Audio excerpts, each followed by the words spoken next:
Hi everybody, this is Daniel J. with Cybervent, website for ventriloquists. I'm here with Kevin Driscoll and his buddy Jerry. Kevin, how you doing? I'm good. And how about you, Jerry? You doing? Yeah, and I'm good. And you? Oh, And you, Daniel? you know, always good. Yeah, fantastic.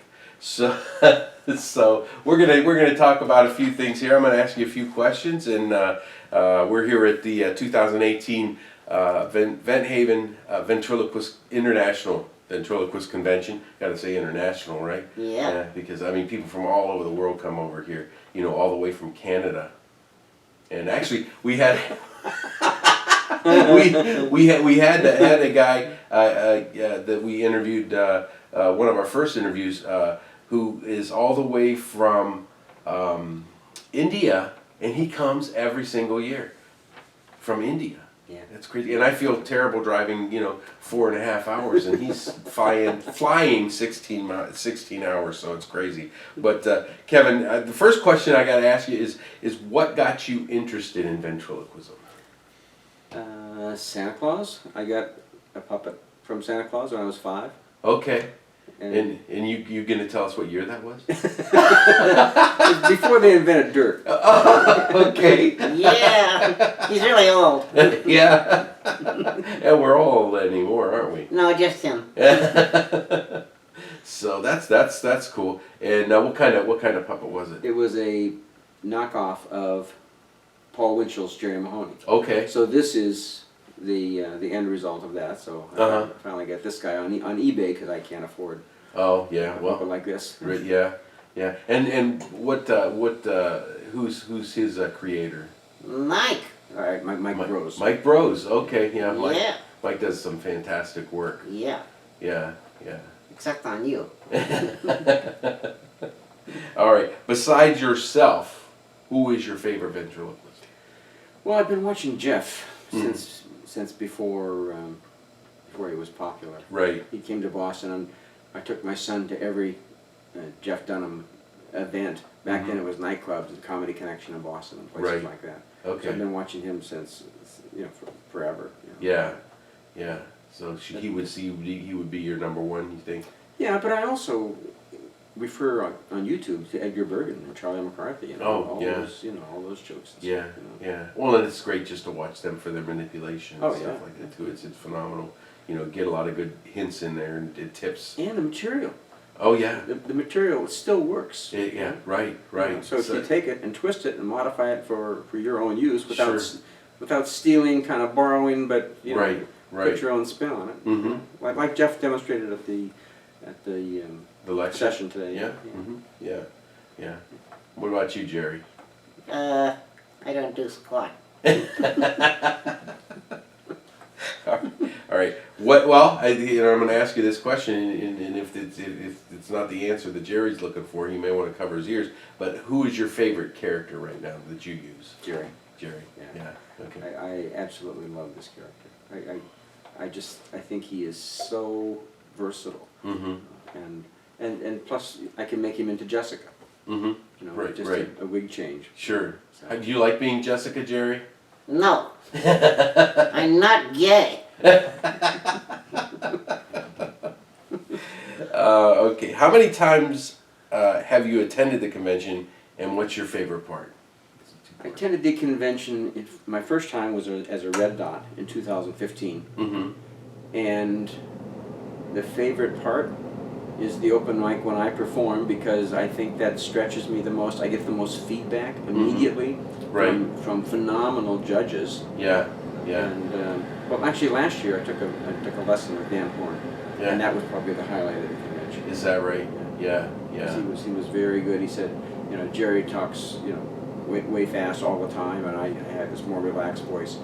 And Dan said, slow down. Mm-hmm. Slow down, and it was, and it'd be hard to say what's my favorite part, because it's all good. Yeah, it really is. Yeah. But I think the open mics, when you're out there in front of hundreds of ventriloquists, one thing, it's a lot of pressure. It is. And for example, the first year I did it, I was a red dot, and I was performing at the open mic. Right.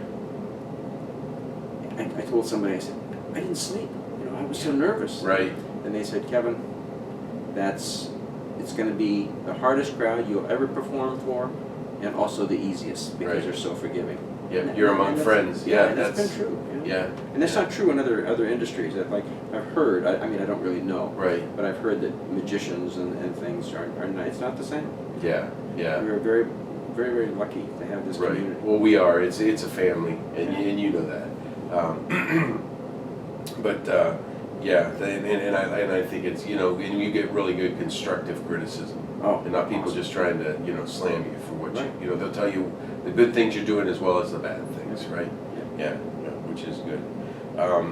When practicing, what are your best practices? What do you think if you were to tell somebody practicing you need to do this to really improve? What would you say your best practices are? Video. Mm-hmm. What I learned here at the convention, you take a video, you use your iPhone, you do the video, and then you cover up half of it with a piece of paper, Mm-hmm. and you watch your reaction. You watch that. You cover up the other half of the paper, and you watch the puppet's reaction. Mm-hmm. Because it's too much to watch all at one time. Right. So it's this interplay of two actors, basically. Mm-hmm. Not you.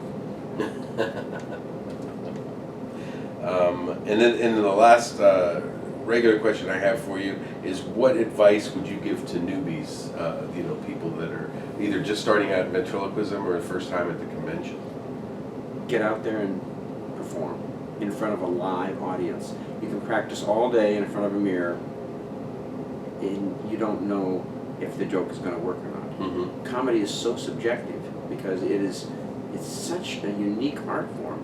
But comedy, what's offensive to one person, it may be funny as heck to another person. Right. And it's the same joke, Yeah. the exact same joke.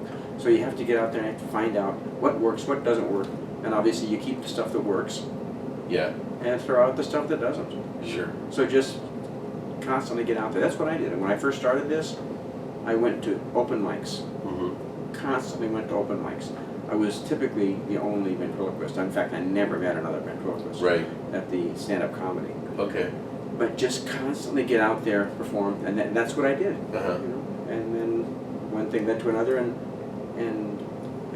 today I'm so blessed. Yeah. Yeah. I get to bring children joy. Right. I Right. mean, I it's know. amazing, and they pay me for it. you Yeah. know? Yeah. Which is really nice. Yeah. That's a good thing. You getting paid now? No, we're not getting Why not?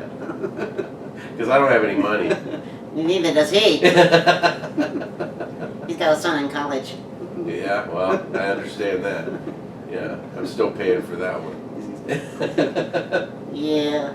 What is he? He's going to be an anesthesiologist. A what? Anesthesiologist. Well, like you.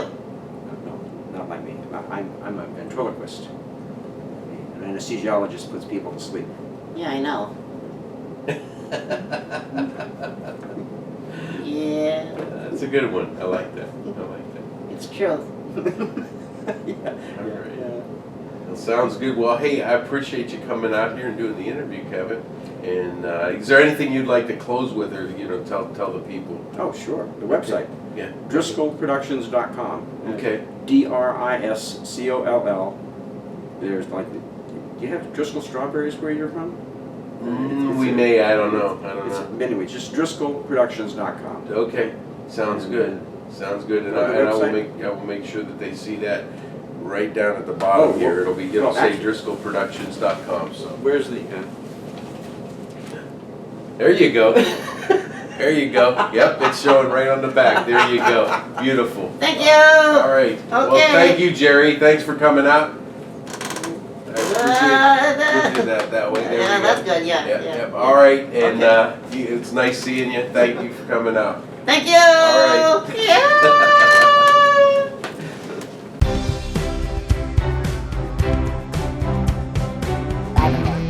Cybervent.